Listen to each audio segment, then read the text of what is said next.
Hello and good day. May. What a beautiful month. We look forward to the month of May. The church has dedicated this beautiful month to Mary, the mother of Jesus.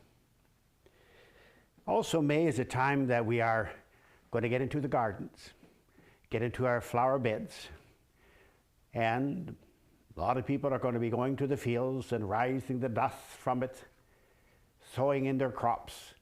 Everybody feels a source of joy, a source of happiness, a source of relief after such a long winter and having been caught up and tied up and locked up, if you want to put it this way, because of COVID. It's the time to feel this freedom of life that nature gives us in the month of May. Also, since Easter, we have been journeying in our readings of how the church began.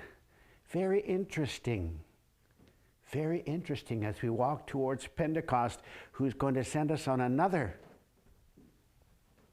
orbit, if you want to put it that way. Yes, Jesus came and gave to the disciples this courage to begin this small group that became the church, and how they had to overcome the many fears and anxiety, and how they had to sort of separate themselves, if we want to use this word, from the Jewish faith. It was not a one God, it was a Trinitarian God. Everything was done in His name, Father, Son, and Holy Spirit. This was certainly a new outlook. That the center of this faith was the breaking of the bread, the breaking of the word, sharing the teachings and the life of Jesus. How this time must have been very interesting, very challenging, but offering them opportunities to build this new church in which we find ourselves today. A church that is growing, a church that is adapting to all our situations of life, and even in this COVID time, as we cannot gather more than 30 in our churches for the time being.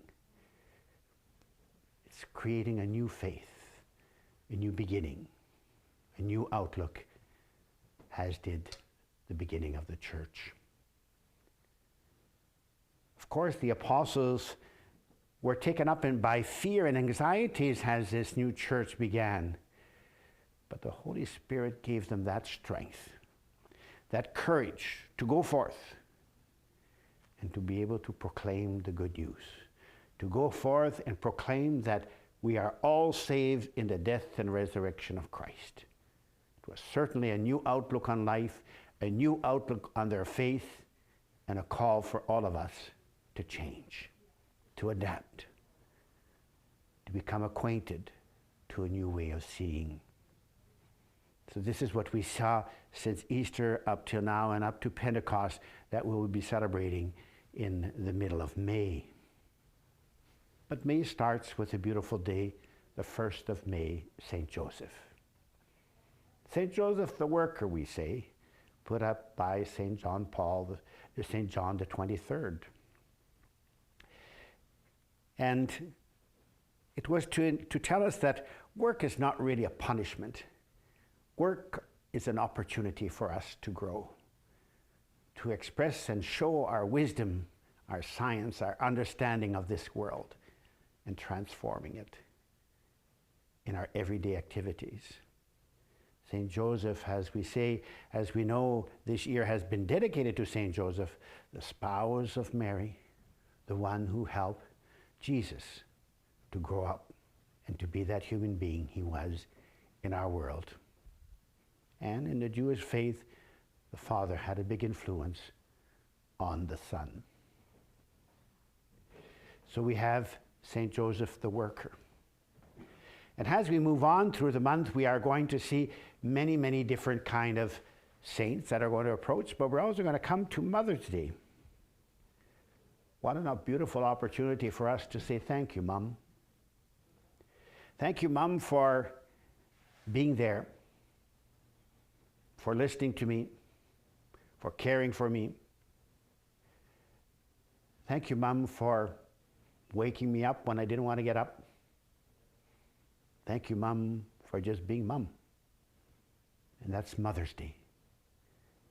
A beautiful opportunity for us to say thank you to that person who is so close to you and who is also very dear to you. And this is how we keep growing in learning what love is all about. We do have also during the month of May some Canadian saints. Really, I was touched by how many saints we have, or almost saints, we could say, that the church celebrates during this month. Blessed Marie Léonie, who founded the Little Sisters of the Holy Family. These sisters served in colleges and bishop's house and to assist the priest in their life, often has cooks and managers of these different residents and took care of people, caring for people by preparing them good meals. And we know how that is very important in all our lives. And then you also had Saint François de Laval, who was the first bishop of Quebec, who brought the faith here from France and started this new evangelization in Canada. And then you have a bishop, the bishop of Saint Hyacinthe, which we call Louis Zéphirin Moreau, who has been beatified. A man who was a man of God, yes, but also a man who cared for the poor. It's amazing how those who care for the poor rediscover sometimes some aspects of their faith and rediscover Christ as the one who gives his life for us. Of course, we have the feast of the long weekend. We have the feast of Pentecost, the gift of the Holy Spirit.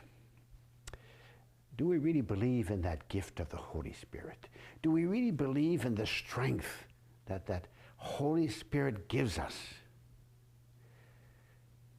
that helps us overcome our fears and anxieties, who help us overcome what prevents us from being ourselves, and so much so is pushing us out into the world to encounter Christ in one another, and especially the poor, to go out and to bring that good news of Christ to the world. That's what the apostles needed. That's what when the apostles experienced that, they went out and they proclaimed and they went ahead, not fearful of anything, because they were completely dedicated to Christ through the gift of the Holy Spirit, that strength of God to make us go forth into our world of today. And it's also, therefore, the confirmation season, if you want to put it this way. It's celebrated in different ways. Sometimes the bishop is present, sometimes he's not. But it's this gift to the Spirit we give to the children, wanting them to go forth and be a witness. And we know how the children, by their smile, by their wisdom, by their love, how they changed our lives and are inviting us to change it, to be more like theirs, a childlike faith. So May offers us a lot of things. May is really a month of opportunities to be able to come out and change our world. Be someone different. Be someone more dedicated to that faith that you have received through the gift of the Holy Spirit. Really being yourself for your neighbors and friends. And this month of May is my last full month as your bishop, so it's going to be a big change for me as I turn towards retirement and embrace it, and have moved to a different place and are happy as a lark to be able to experience the newness of life given to me by this opportunity of retiring and letting the bishop-elect take over, who will become the bishop of the diocese. And I want to thank you all for your prayers, and continue to pray for me. for all your services you have rendered to the church, and for having all what you have done for me. We'll talk more about this at the end of May. Anyways, have a good month. Enjoy it. Plant all your flowers. Get all your seeds into the ground and put a smile on your face and say, He is there in our midst. Thank you.